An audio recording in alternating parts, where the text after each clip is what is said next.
Planning and Zoning Commission work session of Monday, August 17th, 2026. First item on the agenda is citizen comments. Claudia, my apologies. Has anyone signed up to speak? Madam Chair, there is no one that's signed up to speak. Please proceed. Okay, thank you. So the first item on our agenda is Jocelyn on the proposed Unified Development Code amendments related to the rooming house and definitions. All right. Good evening.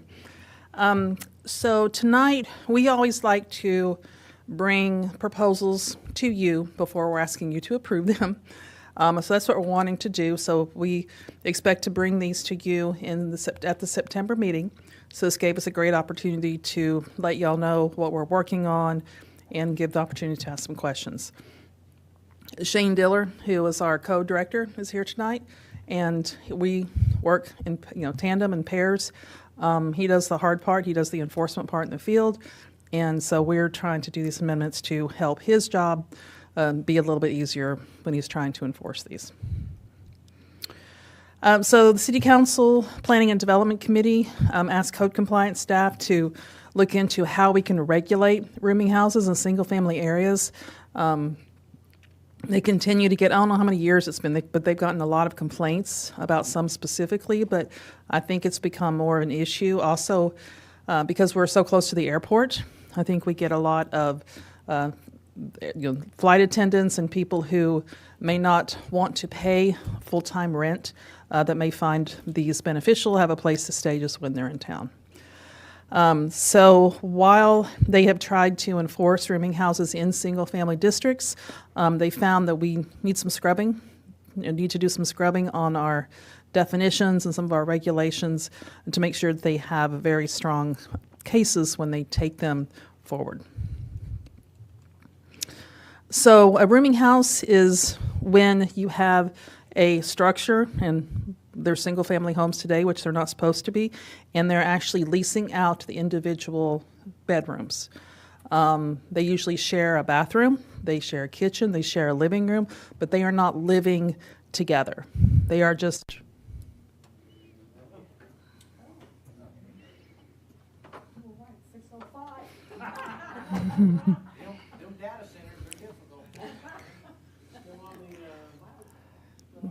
Yeah.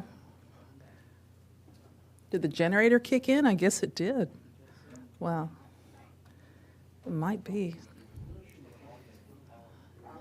Let me wait to see if they've got ICTM back up.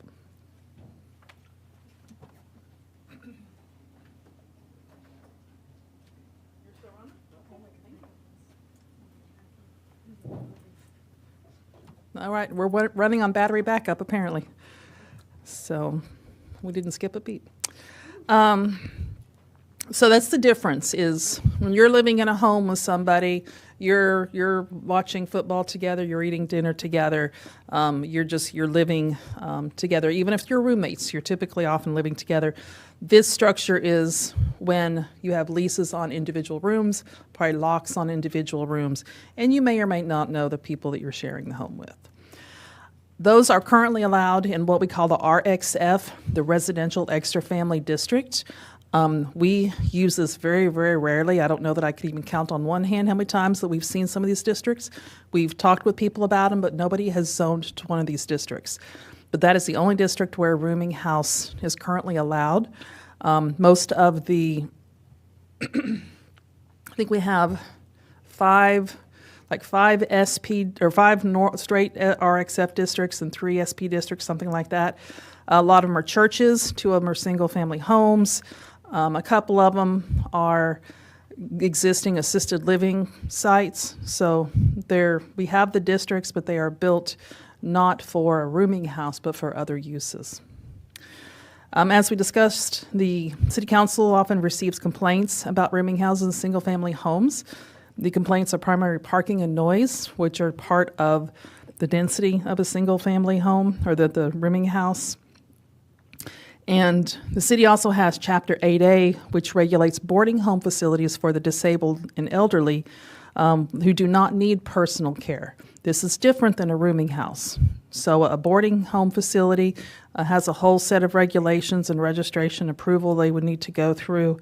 A rooming house is different than a boarding home or assisted living or a community home. So the proposals are, and this is just kind of the first step, but the proposal to get these cleaned up as soon as possible. We will revise the use of rooming house, and that will be rooming and lodging house. That's just to modernize the terminology a little bit. We'll delete the use boarding house because the confusion between that and the boarding homes for the boarding home facilities, that's the Chapter 8A that we just discussed. And then revise the use of boarding homes for the disabled to read boarding home facility to refer to that other Chapter 8A that we just talked about. We'll be doing some minor amendments to the RXF district to remove the boarding house use, just because we are completely removing that for the confusion, and then doing a couple of small adjustments for accessory uses. Setting a parking requirement of 1 space per room, which is consistent with the state law for multifamily use. So for each room they have leased out, there would be 1 parking space required. And then amending the definitions, so basically bringing over the definition of boarding home facility to match the Chapter 8A. So we're mirroring in 2 areas of the code. Delete the definition of boarding house, again, to reduce the confusion, and revise the definition of rooming house to read rooming house and lodging house, and do some other minor adjustments inside the definition. And then that, again, is proposed to go to City Council, to P&Z and City Council in September. The next phase would be to consider amending the land use table and the 2 existing multifamily districts to allow rooming houses and lodging houses in those districts by right. We would be setting up some development standards, the setbacks, the heights, basically how they can be built. But they essentially function the same as a multifamily district because you have different people living in a structure. And so we're going to at least pursue to see if that is something that might be a good idea to at least have those options where they probably are more appropriate. And at the same time, code staff will prepare amendments to create a licensing process for that. So where we do have rooming houses, they would be able to license those and go in and inspect those, have a little bit more control over the operations of the rooming houses. So again, here we are today with the work session. We'll be bringing these back to you on this should be September 8th, which is Tuesday, for your recommendation to City Council, and then to City Council that same week on September 10th. And I'll be happy to answer any questions. September 7th is Labor Day, so that's why it's Tuesday, September 8th. One question. Does this follow what we have been presented on the South Irving area as far as the density and stuff like that through our consultant? Is this sort of I don't know what consultant you're referring the to. vertice or? Opportunity? Yeah. Because he had talked about the density and having to create some different things and more responsible growth and responsible development in the South Irving corridor.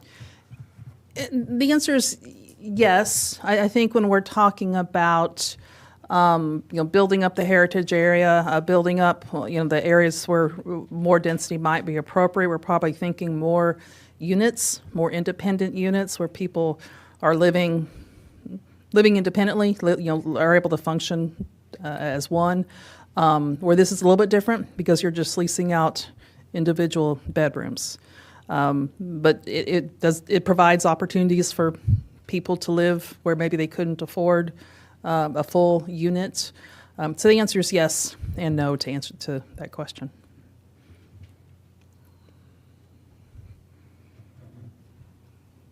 Any chance you're going to limit the number of rooms that would be allowed in a single-family house? Typically, no, because it's not single-family house. I don't want to use the word single-family house. If we're talking about a rooming house,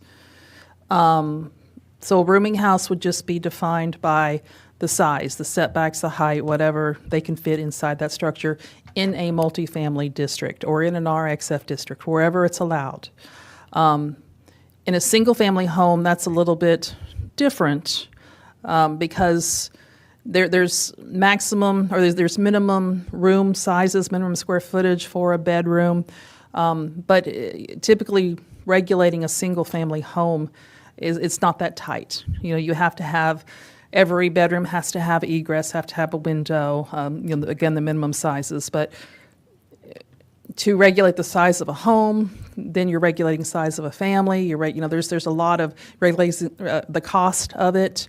So I think that's somewhere that is probably not appropriate for us to do and not necessary. But for rooming houses, so again, that's just a single-family home. For a rooming house, it's a different story.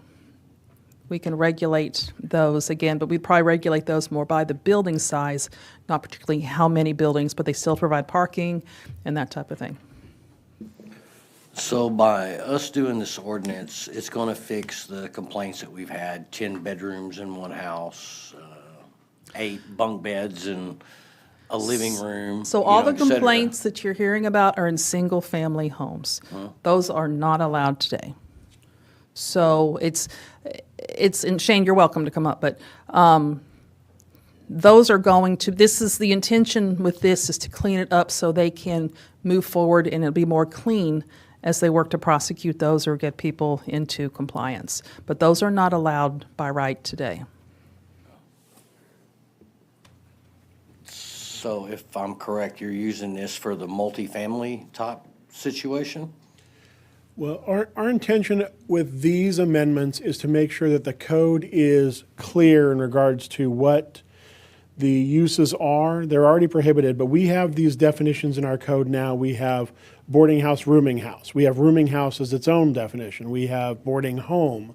And that provides confusion both to city staff that's trying to enforce these things, the public that's trying to understand what's allowed and what's not allowed. And by clarifying these definitions, we make sure that everybody understands what the code has prohibited for quite some time. And then we also edit the language so that the odd clarifiers in the language that just provide confusion aren't there because they're unnecessary. So we're not creating anything that is new regulation, and we're not providing any legal nonconforming status to folks that are already operating illegally. We're clarifying the language there. The tools we use for those circumstances you're talking about are these zoning definitions in addition to our density standards. We have density standards in our code that limit the occupancy in a single-family home and in apartments too to no more than 2 people per bedroom plus 1 person. So in a 3-bedroom home, you'd be allowed to have the most 6 occupants in those homes. And so, or 7, I'm sorry, math was never my strong suit. 2 per bedroom plus 1, so 3 would be 7. And cleaning up this language, using those other standards, allows us to be on a stronger footing should we end up in a courtroom. I think some of these cases will by all means end up in municipal criminal court. There will, it's possible that some end up in district court through enforcement actions that we partner with on the city attorney's office. And we just want to make sure that our language is as clear as it can be. And that's what's proposed to you. That's what's going to be proposed to you when we come back with the language specifically in September. I've got a I was, question. I was thinking it would be helpful, you may already be planning this, it'd be helpful to get a map of where these districts are that would be impacted by these definitions. I don't know if that's doable or not, but my impression, it sounds like this is a pretty narrow field of classification that has to do with where these districts are designated, or is that not right? Well, as far as the allowed districts where the RXF are, yes, there's very few of those. And I think that mapping them would probably be fairly easy to do. So I think when we return, we'd be able to show you where those current districts are. And then the language as it stands now, even the language we're amending, applies to all single-family zones in the city. And we can easily sort of show you the distinction there, I think, in a map. Thanks. When you do find violations, what's the process for enforcement, and about what time frame would it take Sure. to get it done? The process, when we receive a complaint, an officer goes out either that day or the next day, attempts to make contact with either residents in the property or property owners to determine what the use of the property is. When we find violations, we follow the pretty typical process we do for all code enforcement violations, which is we issue a notice that advises the property owner what they're violating and then requires that they comply with our zoning code. We have what's called a compliance period. We give them a certain amount of time. In cases that are involving residences and housing and lodging, we generally give them 30 days. That allows for tenants that may be in there to find other lodging or to find housing. And then if they don't comply, we use our citations and other legal processes like injunctions to enforce against the property owner for continued violations.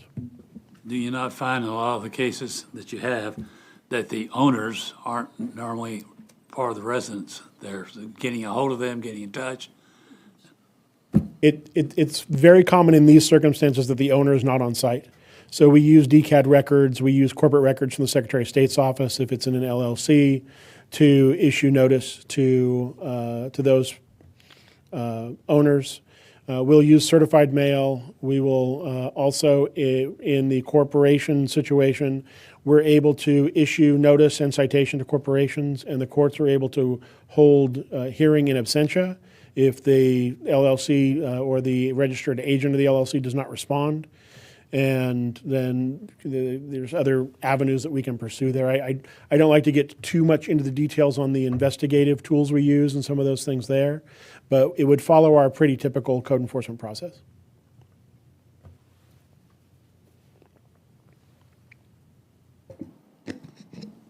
So I just wanted to make sure I was understanding the change. So currently, boarding houses are permitted in RXF, correct? Correct. And then we're also looking at adding boarding houses to MF1 and MF2? Yeah, not with this item here. That's something that we're exploring, and through future process, we would bring back a consideration of seeing if these types of uses align well with the multifamily zoning already, and then if so, establish a permitting and inspection process for them if they're allowed. But as far as what you'd be presented in September, you'd only be presented the language that cleans up our current prohibitions. Okay. And if they went into MF1 and MF2, they would be subject to the multifamily, all the height requirements, landscaping, all that stuff? So if they went into MF1, MF2, they would have to go through a rezoning to RXF or a site plan for RXF today. Okay. So if we move forward, if we get direction to move forward with phase 2, where they're allowed in the MF1 and MF2 districts, we would create development standards. We'd pick up what's in RXF today and mirror that into the multifamily districts. So they would have their own standards. Okay. So it'd be a use allowed by right, but they would have their own standards because they're not a typical 5-story wrap. Right. It doesn't make sense to do Okay, that. so I think that answers my other, so RXF, obviously I'm just kind of curious what requirements apply to, like what standards they have, like what standards do they have to build to in that zoning classification? Is that something I can? Yeah, it's all in the code. I don't have it off the top of my head because I've Yeah, spent yeah, a lot of it's- time on it. But it's, the height I think is maybe 30 feet. Setbacks are probably 5 feet with maybe a 25 or a 30-foot front setback. Those are the types of things like any typical residential structure would have. Okay. But it's a whole list of them. agree with Danny that it would be useful to just kind of know the extent of those RXF districts, if that's doable. Yeah, we have a map. I didn't put it into this PowerPoint, so we have that mapped. So I can provide you those standards in the RXF district, but again, the MF1, MF2 is not part of this proposal. So we can inform you of what is in place today. So I can get that printed and we can hand that out while we're doing other stuff.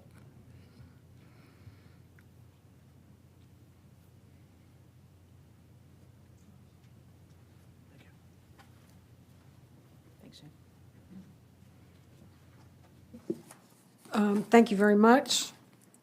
We look forward to seeing the definitions later this month on the 8th, or next month. And just to clarify, the case that we had with they were on Bluebird, and there was 2 houses, one around the corner on a different street named Bluebird. Mm-hmm. That was a boarding house situation, because that was for medical care with somebody on site. So They weren't living on site, that's where it but they gets were kind coming of on site daily. So those were residential. So a boarding house, the way the Chapter 8A, for whatever reason, does not allow for personal care. So we created a couple years ago a residential community home. I think that's the terminology we used. That's allowed by conditional use permit, which does allow for that personal care. So what y'all saw on those 2 cases were a residential community home by conditional use permit, which would allow for that personal care, bathing, medications, whatever they need. It's different from a boarding house. Different from a boarding house. And I don't know why a boarding house doesn't allow personal care, but that's just the way it's worded. So we always had that hole of, if you had an elderly person and you had, or a disabled person who needed care, we didn't have a place to fit them in. So by creating that residential community home by conditional use permit, gave us that tool in order to accommodate those. So boarding homes, even though you said you're taking the word disabled out of that term, was it? No, it's still, all we're doing is, so the boarding homes for the disabled, so Chapter 8A, the term is boarding home facilities. It's not in the Unified Development Code, it's in just the normal city code. So boarding home facility is the term. So what we're doing is just making sure that those are mirroring up. So instead of boarding homes for the disabled referring to Chapter 8A, it'll be boarding home facilities, so they mirror, that will refer to Chapter 8A. Got it. So right now, it's just, we have boarding home for the disabled in our land use chart, which isn't exactly what it says Not in the other consistent. one. Mhm. Okay, thanks. All right, if no further questions, we'll move on to the next agenda item, which is the overview of TIFs and PIDs. Very exciting. Good evening. I'm Imelda Speck. I'm the Community and Economic Development Director, and I'm happy to be presenting to you just an overview of 2 financing tools that the city uses to help move development projects forward, and explaining basically their general concept and how they're used here in Irving. So, first of all, why are we here today talking about these tools? Planning and zoning, you're overseeing the land use and the zoning for a property, but that's just at the beginning part of the development phase or the development process. So you're helping to get projects entitled with their land use, but then after that, projects can run into development challenges. Does it have the proper infrastructure to be able to actually implement the vision that they have for whatever project that they're developing? And so where these tools come in is they are the financing tools that can really help get that infrastructure into the ground and implement the vision for whatever that project is. So the city is using these to help bridge that gap again, developing between the development vision and the infrastructure needed to implement it. And so before we get into the concepts of the two tools, I did want to address kind of the alphabet soup. I'm sure you have come across many different acronyms as your time here on P&Z, and this is just another two to add to your dictionary. But we have what are known as the TIF or TERS. We use those terms interchangeably, but they do have two distinct meanings from a technical perspective as well as legally. So TIF, the tax increment financing, also sometimes referred to as tax increment fund. This is referring to the actual financing mechanism that is looking at that growth in tax revenue. And we'll get further into that in a second. When we say TERS, that is referring to the tax increment reinvestment zone, the actual boundary set for where this funding tool is implemented and used. And that is governed by the Texas Tax Code, Chapter 311. Again, you'll hear on an everyday conversation, they'll be used interchangeably. Some people are purists and will make sure that you're using it correctly, but here we go back and forth. And then the next tool that we're going to look at is the PID. So this is the Public Improvement District, and this is one type of special assessment district that, again, helps to fund some of those public infrastructure improvements needed for projects. And this is governed by the Local Government Chapter Code, Chapter 372. All right, so when we think about a TIF for TERS, the key concept that you can walk away with tonight is the idea of reinvest the growth. So I'm going to go through what this graph or what this visual graph is showing you, but basically you're utilizing this tool to really finance the improvements needed to enhance the infrastructure project to get to that overall development project, and you're reinvesting the added tax revenue in order to fund that. So from a simple example, a TERS is created, and you have what's called your base value from your base year, so year zero. Let's say it's $100 million. Over the years, property value goes up, they appreciate, and so the value above that is known as the increment. So let's say in year 10, that same set of properties is now valued at $175 million. 175 minus 100 is 75 million.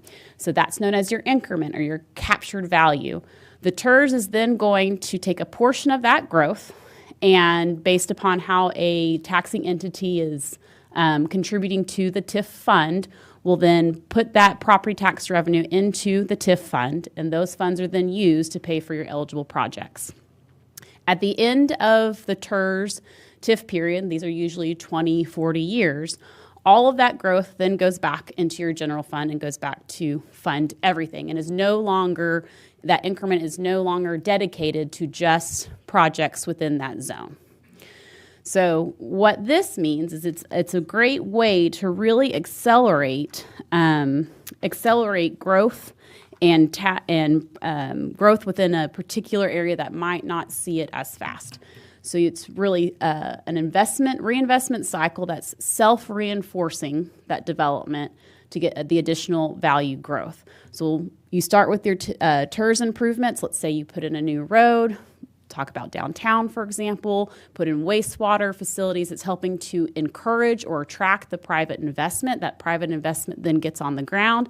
That then increases your property values. That helps to increase that increment over that base value. Those funds go into the TIF fund, and then now you're using those funds to then fund more TIF improvements. So then those TIF improvements then help to attract more development, and it's just this reinforcing cycle.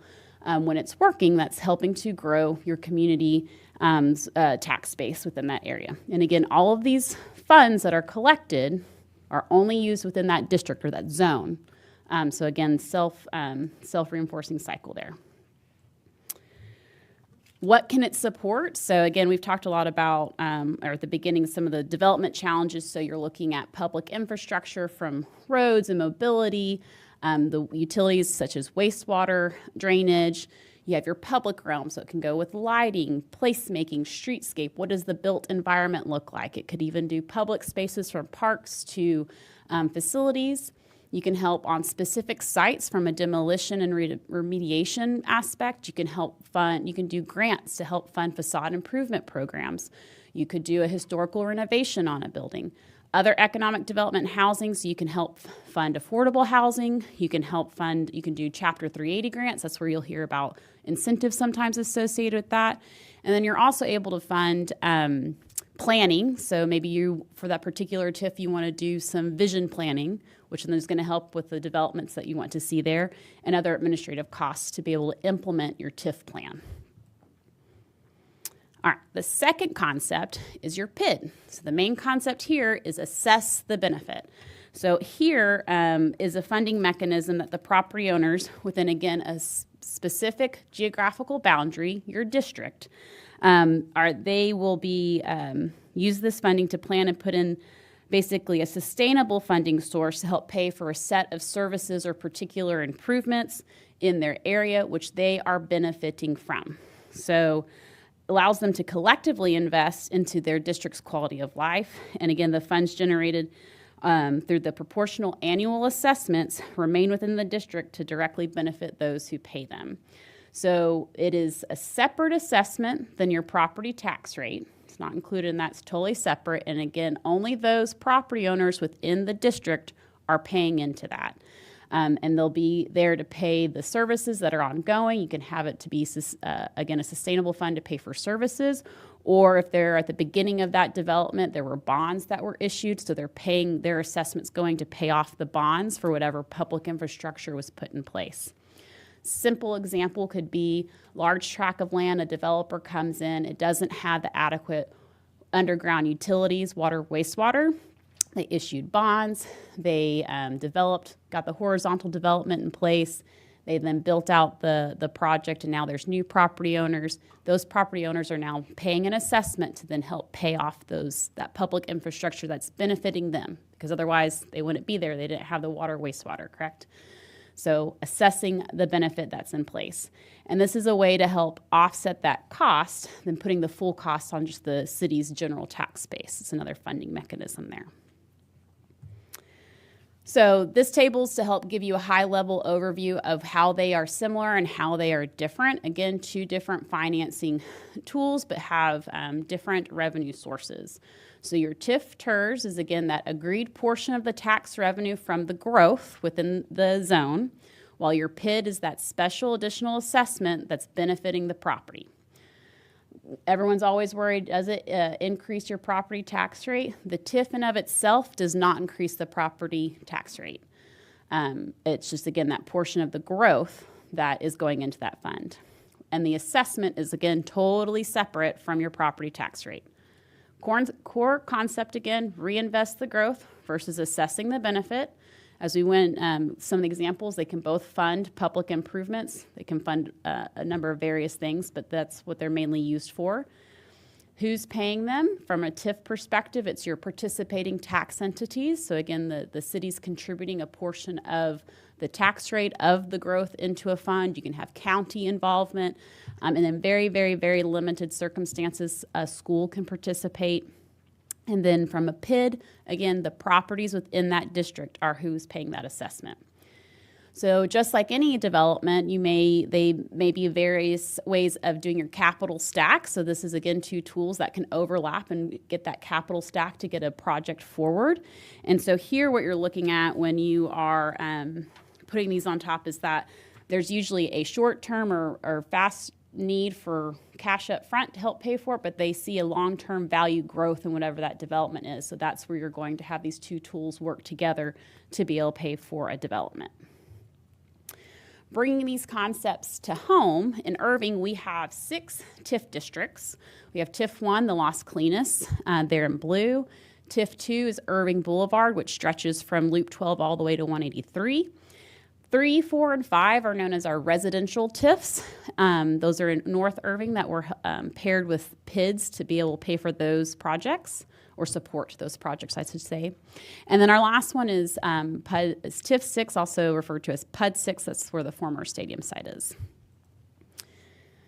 Providing a little bit more detail, TIF 1 was our first TIF district, and it was, again, Las Colinas in 98. It has been extended, so you can set a term of, whatever your first initial years are, and then you can always extend the life of the TIF. And so it has been extended to 2039. And you can also expand the boundaries. And so we recently expanded the boundaries a year ago to incorporate some additional land that we see opportunities to develop. And then in TIF 1, funds here can be used to pay for public infrastructure and other economic development grants. TIF 2 is established in 2010. It's a 30-year TIF that goes till 2040. In 2018, we expanded the boundaries to capture some vacant property here actually around downtown that was originally not included. And this TIF pays for infrastructure improvements and can also help pay for other incentive grants and development projects. I will say this one, the funds and revenues mainly pay for the Irving Boulevard reconstruction project that happened in downtown. That's its main infrastructure project. And then TIF 6, established in 2016. It's a 25-year term. And again, primary land here is the stadium site, being the central part of that, and we do have other property owners there as well. There has been visions for this area being the land use of a transit mixed-use community, high-intensity mixed use, and kind of, again, the flex work mixed-use village here. TIFs 3, 4, and 5, as I mentioned, are our residential TIFs and PIDs. So this is the example of where a TIF and a PID were used as overlapping financing tools to have these projects implemented. They were all done in 2013 for 3 different residential projects. So TIF 3, the Bridges of Las Colinas. TIF 4 is Ranch View, or also Campion Hollows, and TIF 3, Parkside. And you'll see here these funds were used for helping on big public infrastructure projects such as 3 bridges, a dam, lake dredging, to landscaping, water, sewer improvements, and the realignment of streets and sidewalks to help, again, bring these projects to fruition. So we understand now what the concepts are. We talked about how these financing tools help to develop those, help to address those development challenges. So where does this board fit in planning and zoning?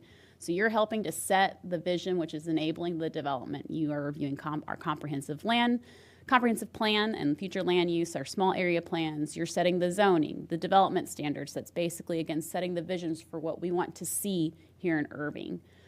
The second part of that is then looking at the infrastructure to, again, help support that. So a developer is going to come in, and now I have my entitlements. Do I have the proper infrastructure? And these tools are that last piece to help basically finance the financing that helps to implement that vision. And again, these are just 2 of many types of tools that the city can use as a way to implement visions. So again, you're helping to set the vision and development framework, and these tools are among several that we use to implement the vision. Key takeaways. Again, these are financing tools. They are not land use tools. The TERS, again, our concept here is reinvest the growth. So it's reinvesting that agreed portion of the tax revenue from that growth back into that zone to help pay for public improvements to then, again, help increase that increment value.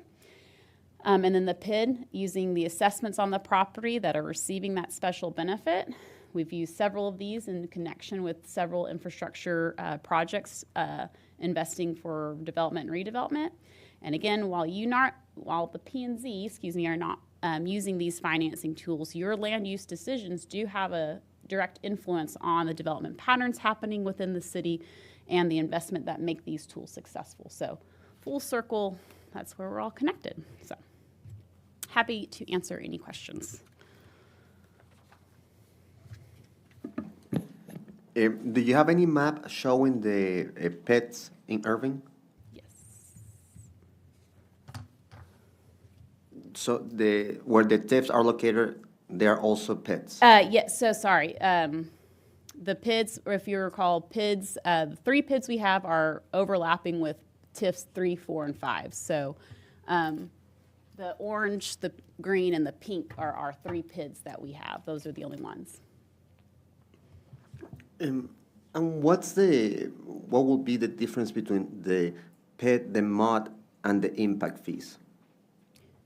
The PID and what? The MOD, MUD? Oh, Utility district. MDU is different. We don't have a MUD. There's no MOD in Irving? Not that I'm, no. Yeah. MUDs are usually. I have that's one up in Valley Ranch a for MUD. the canal, for the canals, yeah. So those are, usually MUDs are a developer sets those up, so I'm not aware with that, of that one. You usually see those a lot with some of our Valley Ranch, growing. I think they started as MUDs, and then they ended up merging with Decurd. Decurd. Yeah. Yeah. So I think that's the history that I generally know about that. What was your question, Gerald? You were asking about? On the, like, just the difference between, like, on the pet, because I know, like, sometimes they have also impact fees. Yeah, the impact fees. separate. So the PIDs are basically an additional fee that the owners vote for themselves to pay.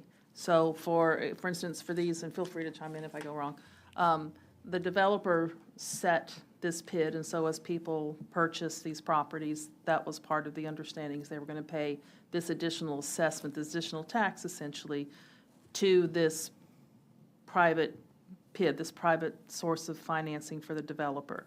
An impact fee is different because it's very narrow. So when we do the impact fee, it's specifically projects that increase the capacity of the system, the water, the sewer, the roadway system.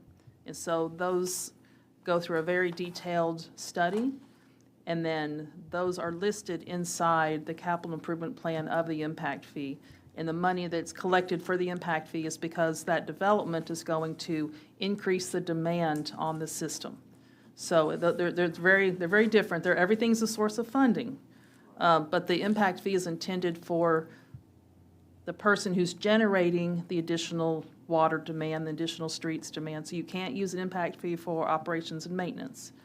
But it's to compensate for the additional requirements on the city for that development, which is different. This is more of a maintenance thing. The PIDs are like for Parkside, it's to maintain their park systems, and sometimes it's for landscaping, sometimes it's for litter cleanup. I mean, it can be various things, but the PID is very much a maintenance tool as well.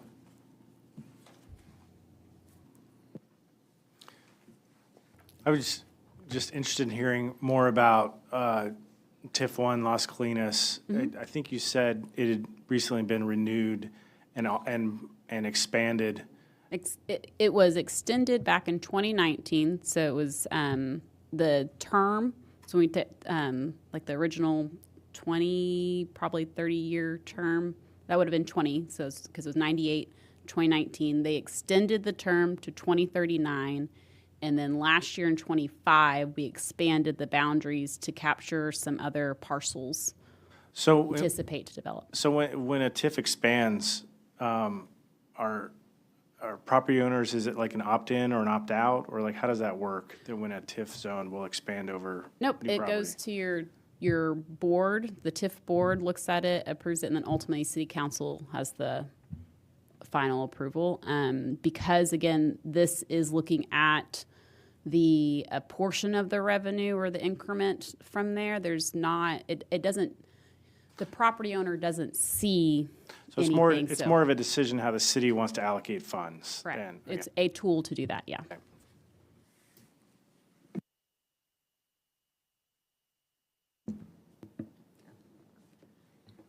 I was wondering if you had maybe some recent examples of, are like things that are currently about to go in front of the TIF board. I guess there's only one TIF board right now, is that right, for TIF 1?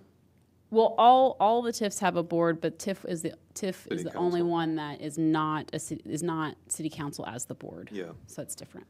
I was just curious, maybe some projects currently being considered for TIF funds that are not, maybe not infrastructure in nature, maybe more for development, if that makes sense. Are you aware of any? Not that are going forward, but ones that have already been approved. I think the only thing going forward is looking at a recommendation in regards to its the ratchet down that's happening of how much is being contributed to the TIF. That's going forward. But but projects off the top of my head, like we've paid for public improvements, like the promenade around Lake Carolyn, and off the top of my head, I'm not thinking of something else. I'm sorry, but I can get that. I can get the list Wasn't for Levy you. Plaza part of the TIF funds? The purchase, well, the land was donated, I think, but I'd have to go back and confirm. I'm not sure. yeah, I feel like it was Levy Plaza was in there somewhere.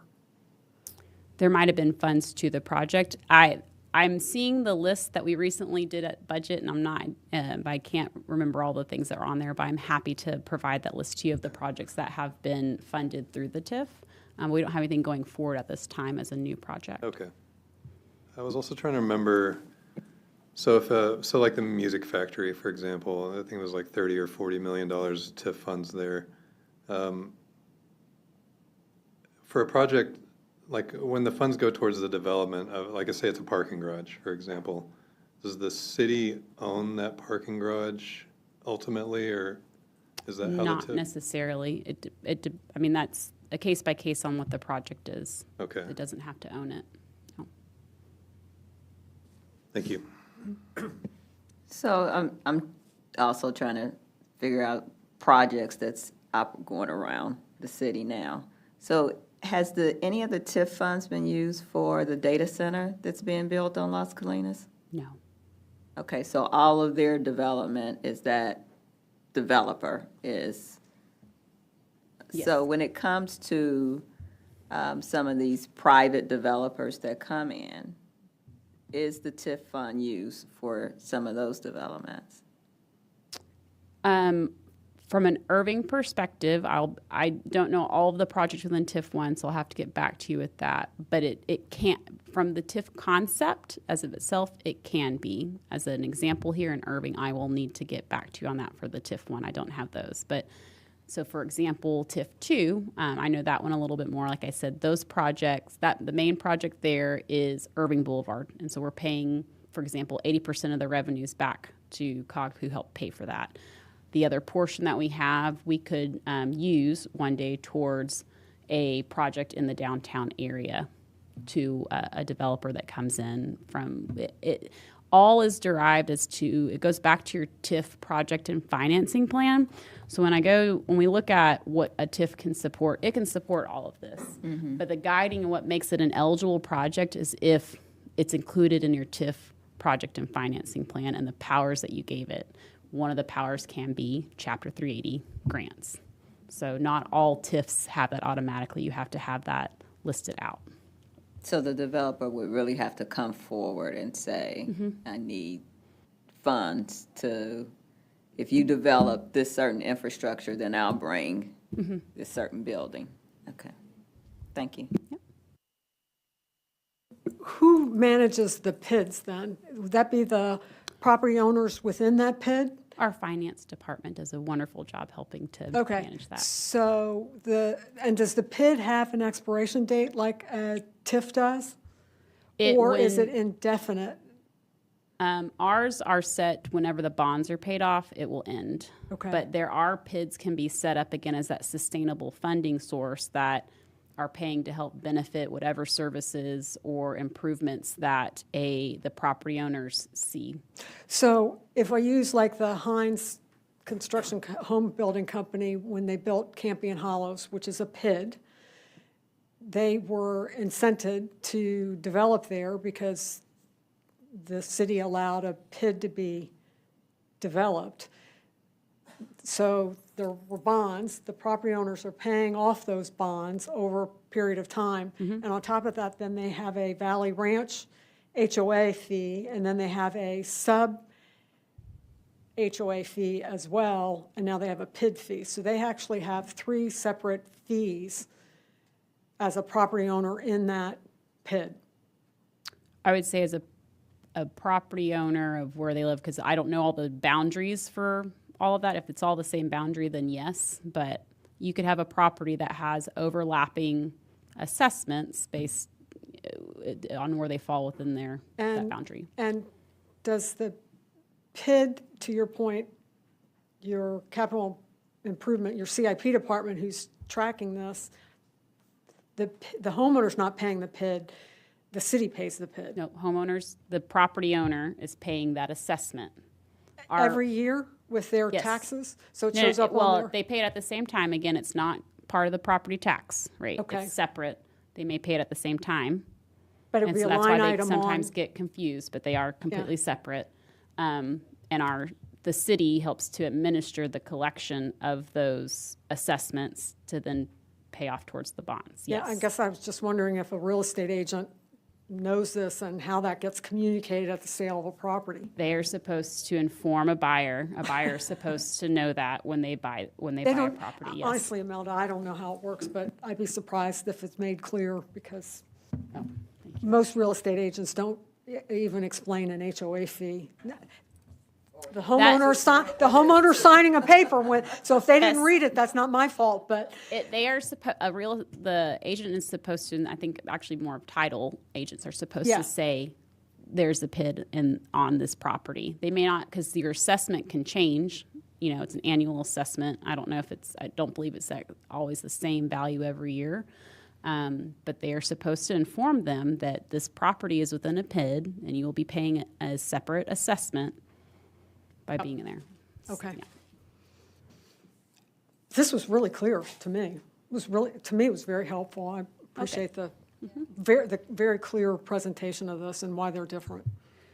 I can go back. I can talk about some of the TIF 1 development reimbursements. So there is, I just can't give you the detail as to what exactly of infrastructure-wise, but you are correct. Levy Plaza was a project. I'm not sure what it paid for exactly, but it was there. We've done Urban Towers. There was Wells Fargo. Like the Toy Music Factory, as you said. The Convention Center Hotel Indigo. I'm just naming a few off. We've done the Los Colinas Lofts, Canal Side Lofts. We also pay, some of the funds go to DCUR to help pay for their improvements. So it's a big list. I can get that to you, but those are some of the past projects that have been reimbursed to date.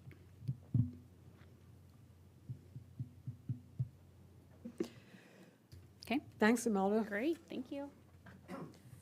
Jocelyn, and I think Abby and Tanner are the ones that did all the hard work here for Jocelyn, right? On the overview of the PUDs.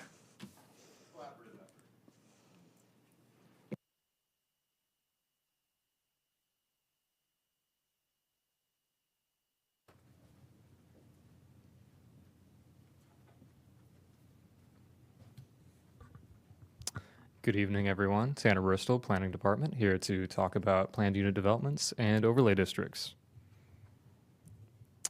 We're going to look at overlay districts first, then I'm going to hand it off to Abby to talk about the history of Las Colinas and then the PUDs. So overlay districts are an additional layer of regulation over existing base zoning. It may involve adding or removing permissible land uses, parking requirements, or lot setbacks. They're used to implement land use cohesion and compatibility across a specific geography. And in the grand scheme of overlays versus base zoning versus site plan zoning, site plans have the ultimate authority over a piece of land, next overlays, and then base zoning.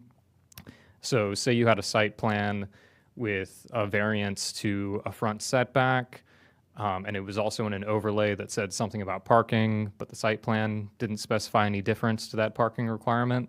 That parcel would be going with the setbacks of the site plan, but the parking of the overlay. Some limitations to our overlays, when they are initially established, they often included design standards that due to state law, we can no longer enforce. We have 3 overlay districts here in Irving. The Urban Business Overlay District to the northeast along 114. We have the State Highway 161 Overlay District along 161 to the west and north, kind of bordering the airport. And then we have the State Highway 183 Overlay District along 183, dividing north and south Irving.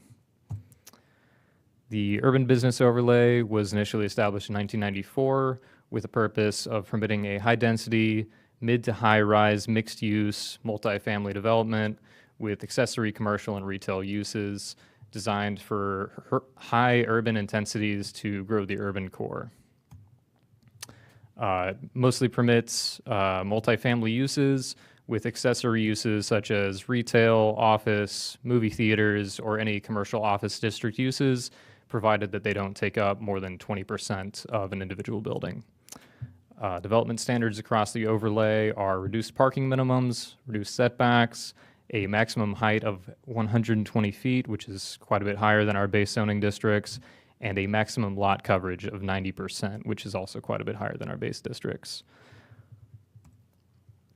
It was amended in 1997 to set a minimum density of 40 units per acre with a maximum total unit count of 4,000. In 2000, the maximum density was increased to build out an additional 910 units. And in 2025, we removed those minimum density and number of unit counts due to changes in state law. So just to clarify on that, it's not, it was 4910 was the total amount that was allowed. And then with Senate Bill 840, we had to remove the maximum density requirement. So that was kind of why you see that history. Thank you. And on to State Highway 161. The purpose of the overlay district was to prohibit land uses that could be detrimental to the future of the appearance and economic objectives for the corridor. The district is intended to increase the quality of development through design and development standards. That's from the UDC when this was first written. It was originally called the Airport/State Highway 161 overlay. And it was amended and expanded in March of 2012 to add sections, uses, standards, and definitions.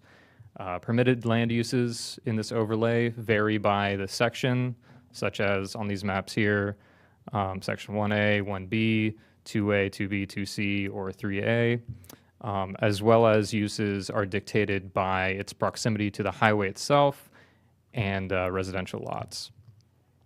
Much of 161 is within the airport noise contours, which I'll show you on the next slide, and subsequent rezonings have allowed industrial and residential uses. Here we have the noise contours coming off the highway here, and you can see much of 161 is caught in them.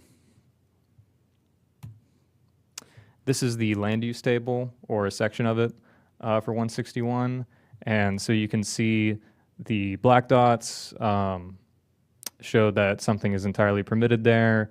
The Xed boxes show that something is not permitted there, but there are a few options in between showing a variance of 200 feet from residential or 300 feet from the right-of-way 161 that will determine a few allowed uses.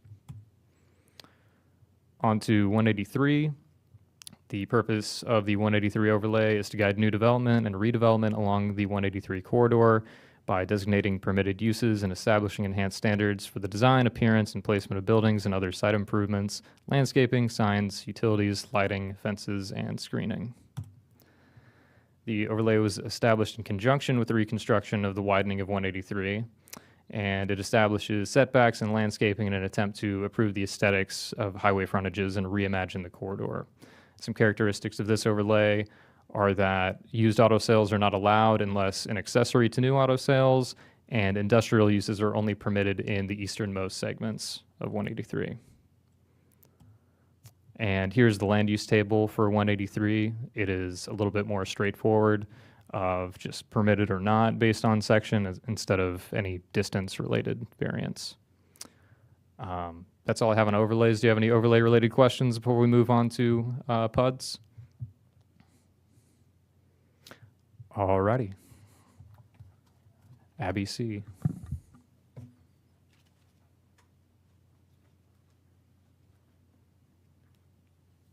Hello, Abby C. with the Planning Department. Thank you, Tanner, for the introduction. I will be going over the PUDs, or Planned Unit Developments, which currently we have 6 PUDs located northeast of 183, which I will go into more detail later in the presentation.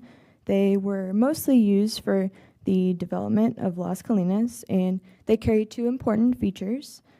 First, PUDs give a general development character of the area as well as the allowable zoning district, And secondly, created a matrix of minimum and maximum total acreages for land use such as single-family, multifamily, retail, office, etc. And the purpose is to accommodate planned associations of uses developed as integral land use units.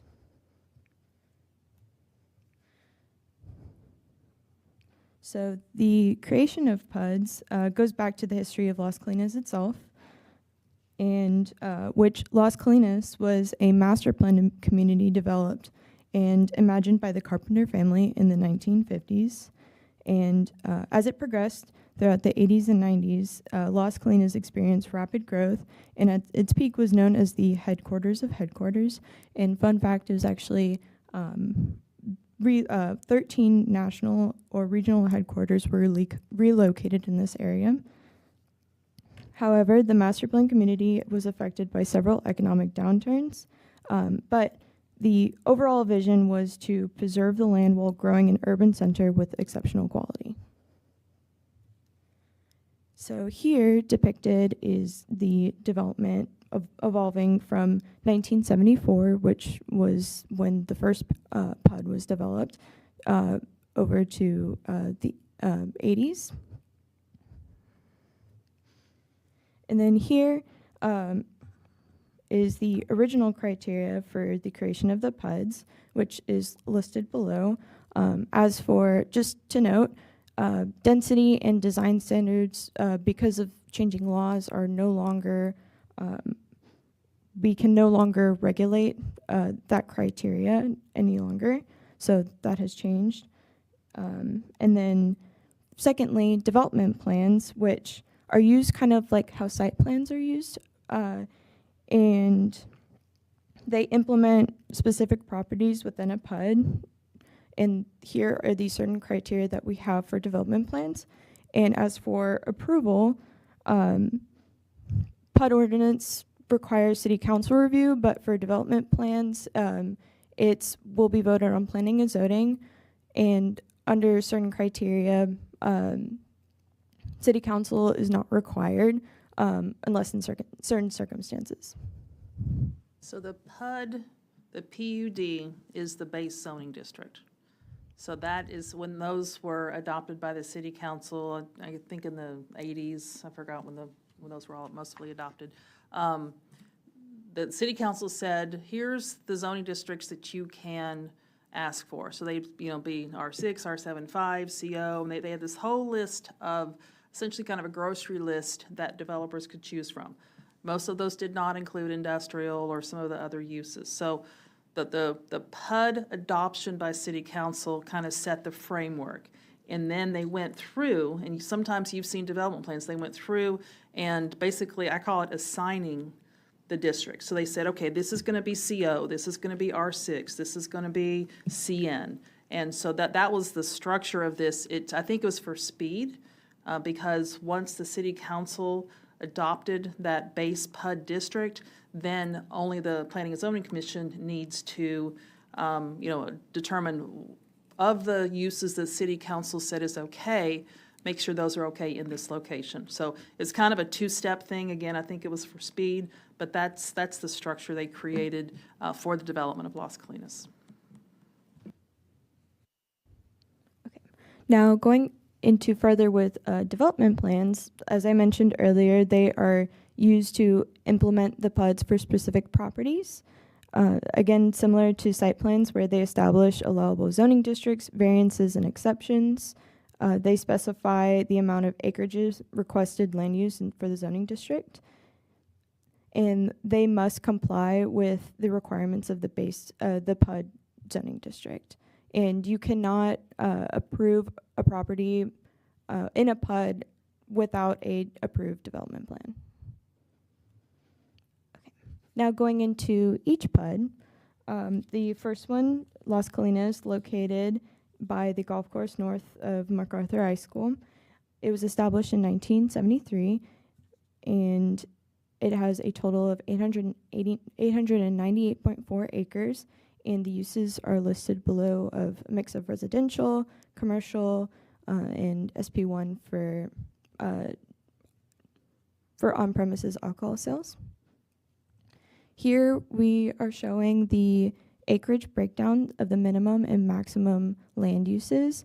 And just to note, there is a deficient amount in minimum open space usage. Second, PUD 2 Hidden Ridge, located north of PUD 1, also near the golf course as well. It was established in 1975, and it is 884 acres. Interesting to note that this PUD does allow light industrial within the district. Here is the acreage breakdown, and the PUD exceeds the maximum in open space usage and commercial neighborhood usage. And moving on to the third, Pudkin West, which was established in 1983.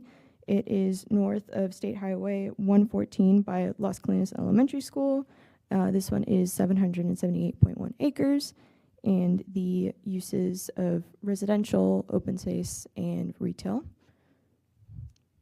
And here is the breakdown for PUD 3. And it is below the minimum for open space usage and single family attached.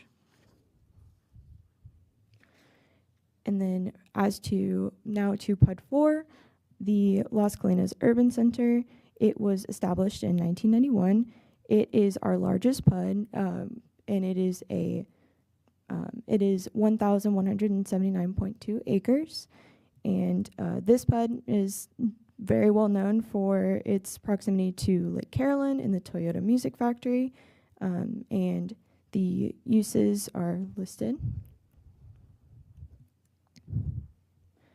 And here's the breakdown, and it is deficient in minimum open space usage.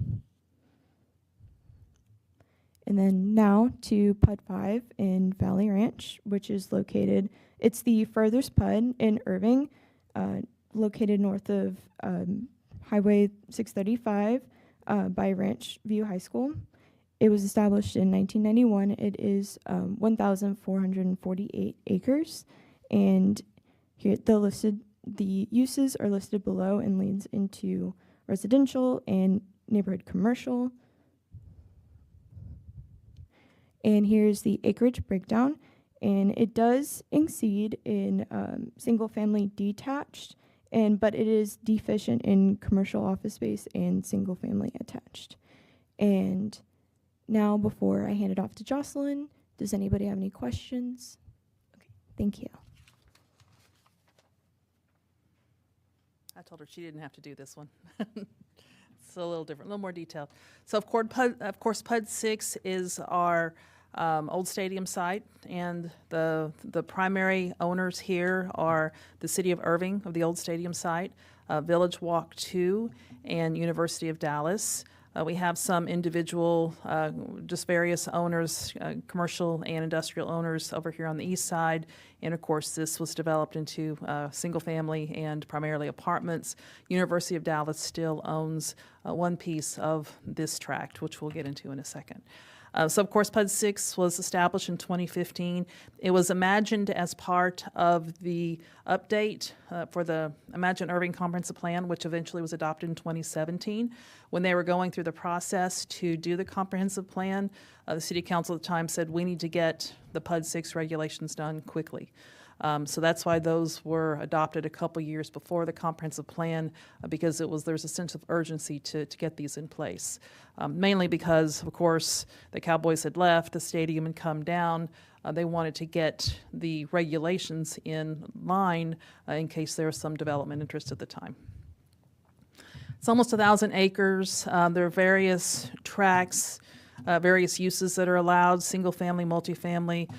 So TOD are these two tracts, the city's tract and the Village Walk, some of the University of Dallas tract. It's supposed to be mixed use on this side, and then again kind of retain that light industrial character on the east. The purpose was to develop a high-density, walkable, transit-oriented mixed-use area with housing, retail offices, hotel services, and convenient access for walking, driving, and the light rail. So this, again, was the former stadium site. It was considered one of the 4 catalyst areas in our comprehensive plan. The goals identified for this area was to facilitate development by providing zoning clarity to developers. So clarity and predictability are really important whenever development wants to come in. Remove any objectionable uses that may hinder development. This area, of course, has a history of some heavier industrial uses, a lot of distribution and trucking that is contrary to what the vision is for the site. And to permit a mixture of transit-oriented development, retail, residential, office, and service uses while promoting an environment accessible by foot, auto, and rail. So again, creating that walkable, mixed-use, transit-oriented development. So the city wanted to make sure that the site was fully used. It's obviously it's not a huge site, and it's split by a lot of the highways, so it has to be a very unique development. There was an envisioning of maybe some corporate headquarters, international business districts, retail services, and residential buildings, again, all in that walkable environment. And so by setting up the PUD the way the city did, it facilitates development and clarity and makes sure the site functions and is compatible with each of the different districts. So it's divided into 8 tracts. Each tract is unique. Some have minimum maximum requirements. So tracts A, which is the Village Walk, D, which is a city stadium site, F, and G. So F, G, or FGH are all owned by University of Dallas. We'll say here in a minute, G has actually been rezoned and is no longer PUD 6, but University of Dallas still has F and H. So these were all intended to be transit-oriented development. The rail station, the University of Dallas rail station, which of course is in place today, is here. In the intended we'll say the PUD 6 station is here, and it has already been poured. There's already a pad site for it, but of course it has not been developed yet. Tracks B and C are considered flex work, which is office, kind of the light industrial, pretty much what is there. Of course, the CarMax is there, and that's locked in by development plan. But B and C flex work, again, kind of has a little bit of the light industrial twist. E was a mixed-use village. Ended up not being a lot of mixed use. It's more single-family and multifamily. Again, there's a little piece left that University of Dallas still owns. It's open. And then the green, of course, is all floodplain, open space. Most of that is on the other side of the levee. Again, just kind of a more zoomed-in map of the site. Stadium was here until around 2011. These used to be, I believe it was Central Freight. FedEx is still operating here on this site. So the PUD was about 1,000 acres. They looked at the maximum capacity being about 9,200 residential units, most of those in mixed-use buildings, about 12 million, 13 million of employment space, and all of those were codified into the PUD.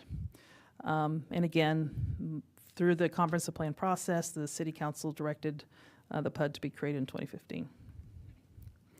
So just some numbers of what kind of the envisioned build-out would be here. And again, the plan was and still is for intensity and density and walkability and a mix of uses. So transit-oriented development, again, is just a mix of transportation and land use that provides choice for people to where they want to live, how they want to get around, different types of transit options, but also different land uses. So again, we kind of talked about the tracks already in place. And so Tract 1, this is the one that's owned by Village Walk. The current planning projection is 7,500 housing units, about 5 million square feet for employment. This was revised, I guess it's, 2 years ago now, I guess, for high-intensity mixed use. And whenever a developer comes in to do this, then we will have to take a next step of setting those development standards for that high-intensity mixed-use district. Tract B and C, again, it's the flex work. It's pretty much to say what it will be. We look at about 1.2 million square feet for employment. Tract D, our stadium site, was the TxDOT laydown yard until just a year or so ago. The city does envision this to be high-intensity, high-density transit-oriented. Hopefully, we'll get an office, like a corporate office user here. I don't know, Imelda's still here. I don't know if there are plans anytime soon to put a RFP out, but I know this is something that's high on the city's priority, definitely high on the mayor's priority to get moving forward.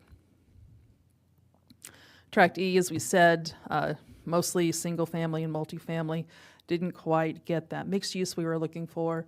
A few development plan amendments over time and PUD amendments have occurred in order to make that happen. Tract F is, again, the site just here across 114, next to the river. Some infrastructure things they'll have to work through, levee, drainage, but this is intended to be transit-oriented mixed use, does have that great proximity to the rail station. And then Tract G, kind of circled here, this was rezoned in 2024 for a data center upon the request of University of Dallas. And so that has been taken out of the PUD, and it's now an SP2 for ML20A plus data center. I haven't heard anything about the development activity. I think there's, again, a lot of infrastructure needs they're having to do here first. So since 2015, in Tract B, which again is that flex work, we've seen a development plan, which, and I'm sure y'all, every time you drive by, you see this. They've essentially flipped the building on 114 and oriented it to 114, so the parking is in the front. They've done a great job of that, and they're starting to fill that in with some users. So that had to be done through development plan so that they could do the parking here along 114. Tract E, again, the residential development had to be done through a series of development plan amendments, one of which we actually had to amend the PUD to add more multifamily units to allow these to be built. And then a few projects that either have been completed or are underway. So the Signature Bridge, of course, which connects the Tract A and the Tract D, and it's this here, another project. So the city, I don't know what the status is, but I think it's probably almost finished construction to connect across the Signature Bridge down here to Tom Braniff so that we have access into our Tract D, our city property, to get us in there, to get development in there, and just to start to set that infrastructure capability. They did have to move, I think it's about a 30-inch, it was a big line, it was a big water line. They had to shift out of the middle of this tract and aligned it with the road so that, again, that property could be developed.